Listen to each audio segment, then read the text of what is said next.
क्या आपने कभी ऐसे मंदिर के बारे में सुना है जो एक रथ के रूप में बना हो, जिसका हर पहिया समय और सूर्य की कहानी कहता हो? आज हम चले हैं एक ऐसे इतिहास मंदिर के यात्रा पर जिसे कहते हैं कोणार्क सन टेम्पल। तो बांधो सीट बेल्ट, क्योंकि रोम चैनल पर हम करेंगे एक कल्चरल और हिस्टोरिकल यात्रा भारत के दिल से कोणार्क सन टेम्पल का परिचय। कोणार्क सन टेम्पल, जो ओडिशा के पूरे डिस्ट्रिक्ट में स्थित है, सूर्य देवता को समर्पित एक अद्भुत रथ आकृति का मंदिर है। इसका निर्माण 13वीं सेंचुरी में राजा नरसिम्हा एक ने करवाया था, गंगा डिनेस्टी के समय में। ये मंदिर एक गिंगेटिक रथ के रूप में डिजाइन किया गया है, जिसमें 12 भव्य चक्र हैं और 7 घोड़े इसे खींच रहे हैं, एक प्रकाश और गति का प्रतीक। कैसे बना था ये मंदिर? राजा नरसिम्हा ने इस मंदिर का निर्माण 1244 से 1255 एडी के बीच में करवाया। उद्देश्य था सूर्य देवता का महिमा का प्रचार और अपनी राज्य शक्ति का प्रदर्शन। मंदिर का निर्माण कराने में काफी समय लगा, और ये कला, वास्तुशास्त्र और ज्योतिष का एक अनोखा मिश्रण है। मंदिर का मुख्य भाग अब कंजरित हो चुका है, लेकिन जो बचा है वही दुनिया को हैरान कर देता है।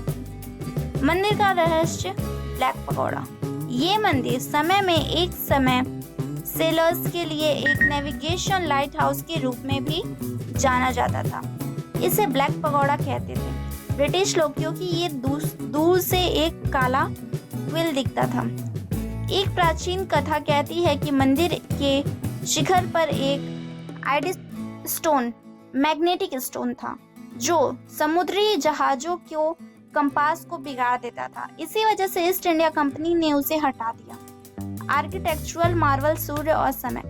मंदिर का डिजाइन इस तरह किया गया था कि सुबह का सूरज जैसे ही उगता है, उसकी किरण सबसे पहले सूर्य देव की मूर्ति पर पड़ती है, और दिन भर में सूरज की मेन मंदिर के अलग अलग भागों को प्रकाशित करता है।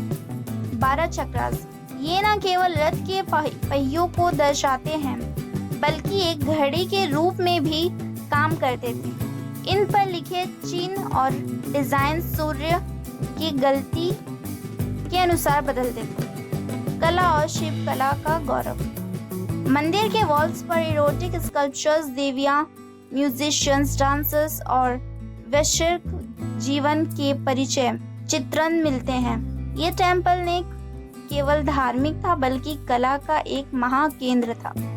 स्कल्पचर्स ऐसे डिटेल में बनाए गए थे कि एक एक आभूषण और अभिव्यक्ति दिखाई देती है। एक स्टोन पर मूर्ति बनाना एक बात है, लेकिन उस मूर्ति को जिंदा लगवाना ये सिर्फ कोणार्क कर सका।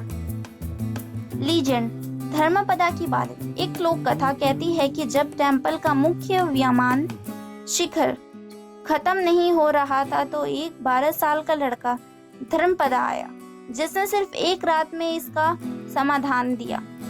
लेकिन लोगों को लगा कि अगर ये सच में आएगा तो सब शक्ति एक बच्चा ने कर दिया, तो कारीगरों की बेइज्जती होगी। इसीलिए उस लड़के ने स्वयं अपनी बलि दे दी और समुद्र में कूद गया। आज भी उसकी याद में एक स्थल बना हुआ है। टेम्पल का विनाश कैसे हुआ? ऐसे महान मंदिर का आज केवल थोड़ा हिस्सा बचा है। काफी स्कॉलर्स कहते हैं कि ब्रिटिश एरा में मैग्नेटिक डोम को हटा दिया गया, नेचुरल क्लैमिटीज और समुद्रिक हवाओं ने हानि पहुंचाई, इन्वेशंस ने भी डैमेज किया, लेकिन जो बचा है वही भारत का गौरव की मिसाल है। UNESCO world heritage status. 1984 में कोणार्क सन टेम्पल को यूनेस्को वर्ल्ड हेरिटेज साइट घोषित किया गया। चंद्रभागा बीच, मंदिर के पास एक शांत बीच है।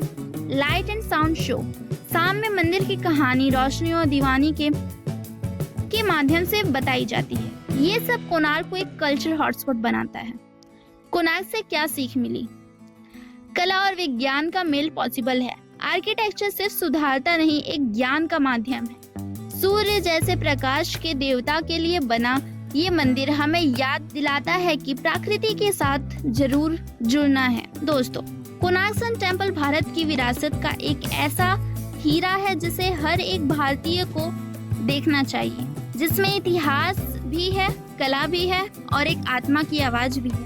अगर आपको यह वीडियो पसंद आया तो लाइक करो, कमेंट में बताया कौन सा पार्ट सबसे ज्यादा इंटरेस्टिंग लगा। शेयर करो अपने दोस्तों के साथ, सब्सक्राइब करो रोम चैनल को, क्योंकि हम लाएंगे और भी ऐसे कल्चरल